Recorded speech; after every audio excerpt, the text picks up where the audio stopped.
Hello everybody and welcome back. And the party were watching a parade that included Donard, and across the street from them they saw Golthar and Yolenta staring at them, and the two disappeared into the crowd. There was nothing the party could do, but at least they know something is up. So they go back to weapons training in the barracks, which I have positioned about here, and the rest of the day passes.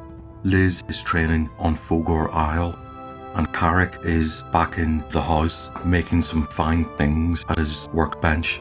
So it comes to the afternoon when training is over, and Malin, Stephen and Donard are walking back through the streets when all of a sudden they see a cart come cantering along the street towards them, but between them and the cart is an old crone bent over double, and she's crossing the road and the cart is about to bear down upon her. And Stephen or Donard, I'll throw a dice for either, one of them jumps to the rescue. And it's Donard. He rolled lowest. That's not good news because Donard does not have a high dexterity. His dexterity is 8, so he has to throw 8 or less. And he throws 8. Right. So what happens is the cart comes bearing down upon this old crone. Donard runs out, pushes her out of the way, and he just manages to roll out of the way from the wheels of the cart himself. That was what you call a bit of luck.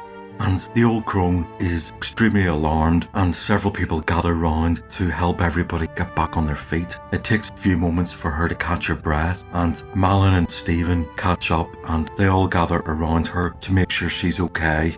Of course she's like, "Oh, bless you, my son, bless you, bless you. Oh, where would I have been? I would have met the Maker. Oh, heavens above." She says, "Oh, let me reach into my purse and give you something." And of course, Donard says no to that, "Don't worry about it." And she says, "Oh, I insist, I must give you something. Oh, let me offer you some of my trade." Donard says, "What do you trade in?" And she says, "Oh, I can tell the future. Give me your palm and let me tell your fortune." And right, and Donard does not want to do that. But the old woman says, "Oh, but you can't leave me feeling guilty that I didn't give you anything in return." Stephen just says humour her. So Donard puts out his palm. The old woman takes it and she reads his fortune. And she says, "I see a tall man in yellow robes." And Malin says, "Golthar, he's here in Threshold and he searches for something. I see him quite clearly. He stands outside a building near water, the river. Yes, a building near the river. And I see a sign bearing 2 crossed swords swinging over his head. He is... What's he doing next? Oh, I can't see any more. I'm afraid that's all I can offer you." And Stephen says, "Oh, thank you, old crone. That's been more than useful." And the old crone says, "Oh, I'm glad to be of any help. Remember, tall man, yellow robes, building near the river, crossed swords. Got it?" And with that, she picks herself up and walks down the street, and we never see her again. Right now, the Crossed Swords is an inn on Fogor Isle by the river here. Now, it says in the book there's a 20% chance that anybody from Threshold will know of the Crossed Swords. So I'll roll that for Malin, just out of curiosity, 20% or less. No, he throws a 98, which is almost utter failure. So he has never heard of it, but there is a good chance that Liz will have heard of it. So when they all get back to the house, they will ask Liz, has she ever heard of the Crossed Swords?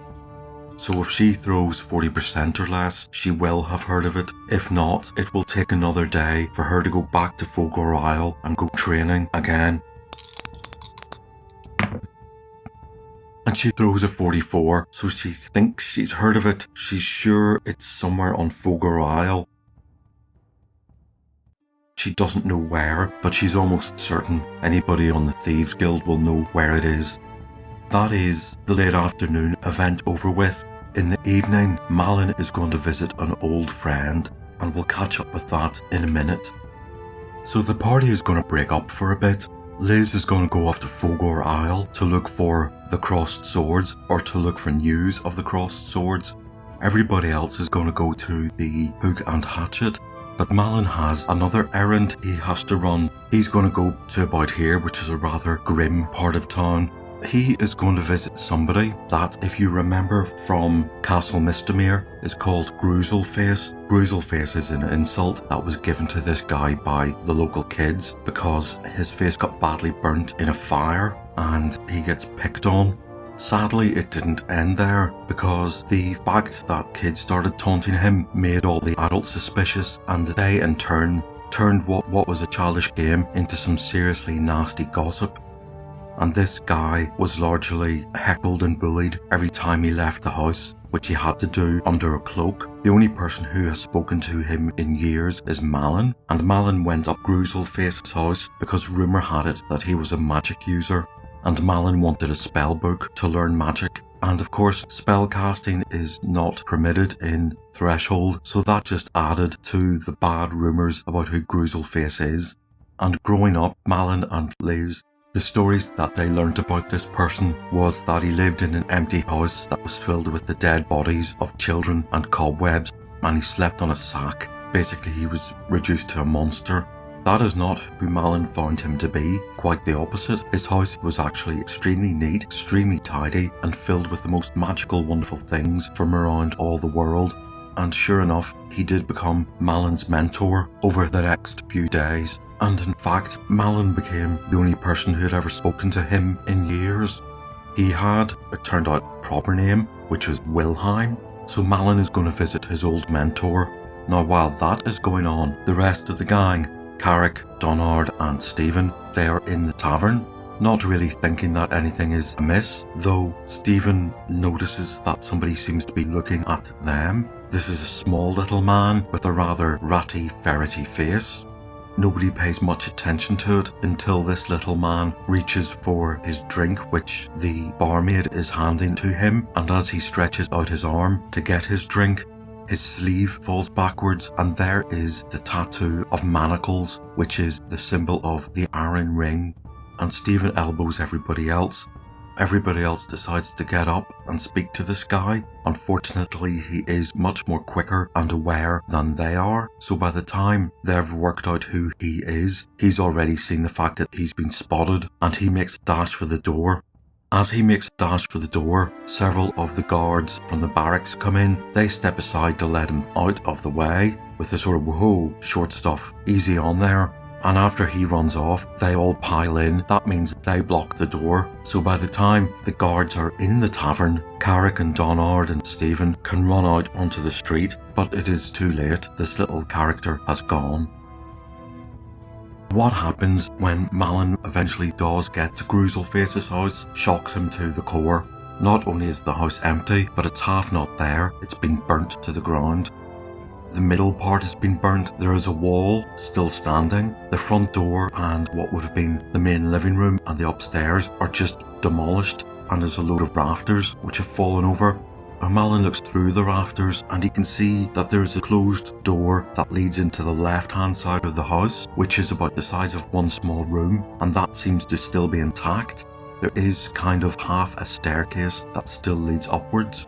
Malin asks one of the locals who is passing by, what happened here? And the local just laughs and says, oh, that old Gruselface got what was finally coming to him. And Malin says, what did he do? And the local says, what didn't he do? Well, we just had enough of him living in this neighbourhood. Well, we gave him a warning to get out, then we just burnt the place down.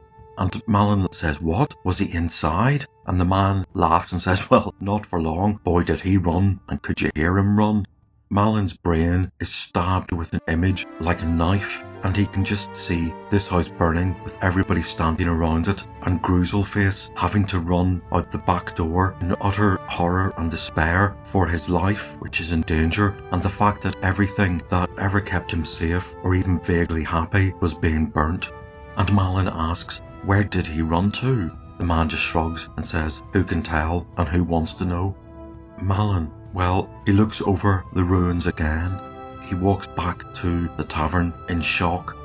Well, he's got a lot to think about. And one of the things he does think about is the fact that what remains of the house might have some of Gruselface's or Wilhelm's stuff in it. He's going to rescue that. How he will do that, he doesn't know. When he makes it back to the Hook and Hatchet Tavern, Liz has come back from the tavern where her friends hang out, and yes, they have identified there is a tavern. It is beside the water, and it is called the Crossed Swords. It is here on the north side of the island. So, that is where the party are going to set off, and they're going to cross this bridge. So the party make it to the Crossed Swords. Evening is setting in, and as they approach it and prepare to enter, it's again Stephen who notices a small figure in an alleyway. And it looks to be the same little rat-like person who saw them in the Hook and Hatchet. Again, he's too small and quick, and he runs off. So by the time Stephen gets to the top of the alleyway, this character has vanished. Well, the party will have to deal with that should anything come of it. So they're going to prep outside with the usual spells, and that will include a bless, a strike. Carrick gets the honour of the strike, and it comes with a haste from Malin and a shield on himself.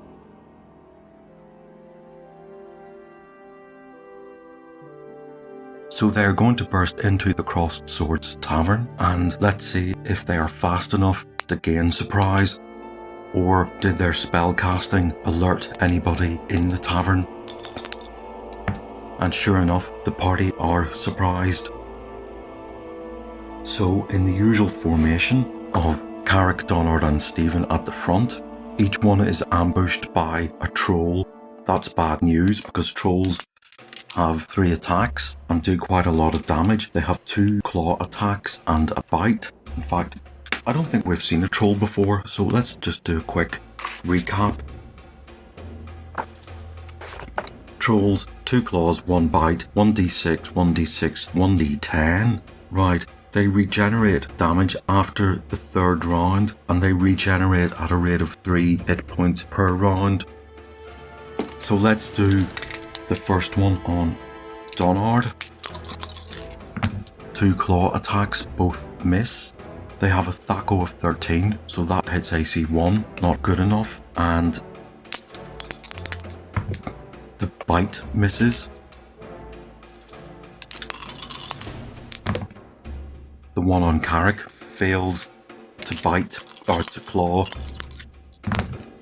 The one on Stephen, his AC is now -1 because he's got plate mail +1 and the shield +1. Right, what about their bites? Doesn't bite Carrick. Doesn't bite Stephen. So that was the surprise round. Round number 1. And they get initiative, so we have to do all that again. Right, that hits Donard for 4 points.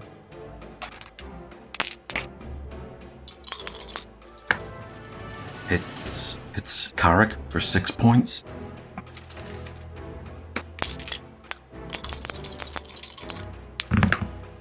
And Stephen gets it bad for 8 points. They have 3 bite attacks. Donard, Carrick.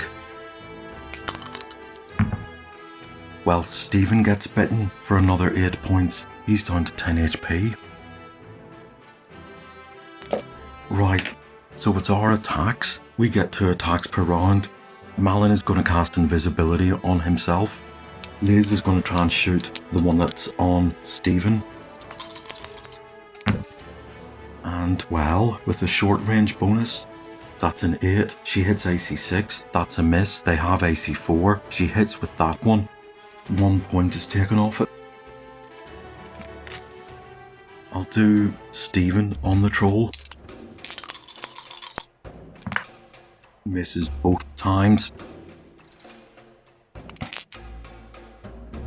I'll do Donard on his troll.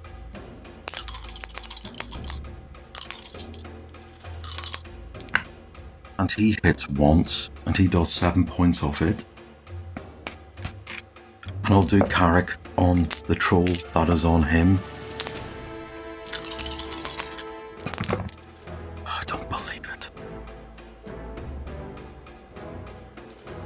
he hits with that dice. I did forget there is a blast. So Stephen and Donard did 1 extra point damage. Now Carrick, he misses both times. That hits Ace. Oh boy, what an absolute not very good round. Right, round number 2. Right, we get initiative. Let's see what Liz can do. Short range bonus plus blast, that's an 11, which hits AC 4, and 2 plus 2 plus 1 is 5. So the troll on Stephen is down to 32. Malin can move into place behind the trolls. What can Donard do? Well, he can hit with that one, and he does 11 damage. The troll on him is down to 22. That hits AC 6. That is a miss. What can Carrick do? I don't believe it. That plus a blast is a 7. He hits both times. What absolutely miserable double ones. So that gets a blast. That's a 3. Plus 4 for strength and sword is 7. This is a bit better. That's 8 plus 5, 13, plus 4 is 17. The troll on him is down to 15. There go. Right, let's do their bite attacks. On Donard, gets taken down for 6 points. On Carrick, that's both a miss. On Stephen, that is 2 points off him. And let's see what they can do with their bite attack. Hits Donard for a point. Misses Carrick. And misses Stephen. Right, round number 3.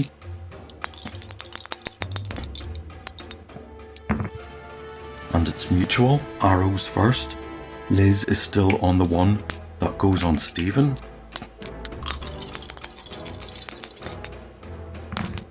And, well, she hits both times, so that's 11 plus 2 for the blesses is 13. Spells. Right, Malin is going to cast Web, and he can catch at least 2 of these trolls in the web. I haven't worked out who is standing where, so let's roll some dice, and the person who rolls the lowest, their troll, is still active. And it's Stephen. Right, so the other 2 trolls are webbed. We haven't done melee yet. Both of those miss, thank goodness.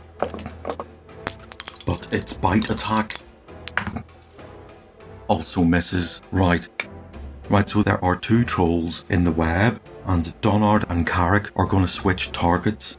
It will take them half their speed turn to switch the target, so there are 3 of them on the troll that is on Stephen.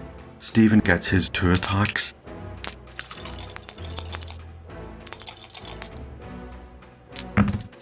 And he misses with both. Remember, Stephen will fail his weapons training. And remember that weapons training is still ongoing, so there won't be any bonuses for that. Let's see what Donard can do. Ah, yes, nice one. 6 plus 4 is 10. That troll is down to 9 HP. What can Carrick do?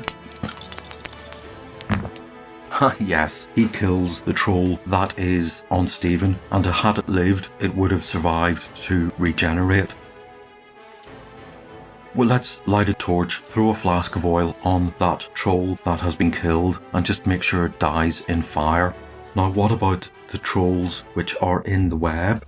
Well, the web will last for some time, so let's pepper them with missile weapons. In fact, because they're held in the web, the odds of anybody missing is going to be close to 0. We can just assume that the next bit of combat will be the trolls are whittled down to 0 HP, regardless of how they regenerate. Remember, web does last for a long time. And eventually, after they appear to be dead, we're going to set fire to the web, which I'm going to say also sets fire to the tavern. Right? Well, the tavern starts to burn. Okay. This place is old, it's disused, it's covered in litter and debris. Yes, the fact that we set this place on fire, yep, we've started a chain of events. If Golthar is not on this floor, if he's on the upper floor, he's going to get burnt, right? And indeed, that casts Malin's mind back to his friend Gruselface, Wilhelm. The party are going to have to flee this tavern and, well, flee the area as people start to wake up and run towards the fire to try and stop it from spreading. Right, so we'll have to see what happens next, and I will have to do that next time, so I will see you then. Okay.